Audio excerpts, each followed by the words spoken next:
經過埋呢次爆破之後，觀塘安亞臣道發展計劃嘅爆破工程已經完成超過70%，現時仲有大約400次爆破需要進行，將會繼續1星期5日，每日2次嘅爆破。現時地盤南面嘅6公頃土地已經完成平整工程，土木工程拓展署舊年已經將土地交咗俾房署起公屋，剩低13公頃會喺出年交俾房署。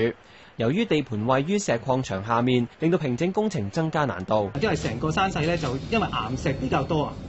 咁所以咧我哋就嗰個難度咧就需要進行好多次嘅爆破啦，咁咪先可以即係對附近居民咧減低連續性嘅騷擾咯嚇。咁同埋即係因為佢本身咧個山勢咧嘅，我哋係俾安達臣道同埋秀茂坪道咧就圍跨住嘅。咁如果喺一個咁陡斜嘅山坡原有山坡裏面咧，興建一個平台咧，咁其實要做好多鞏固嘅工程啊，咁呢個咧就係呢度一個難度咯。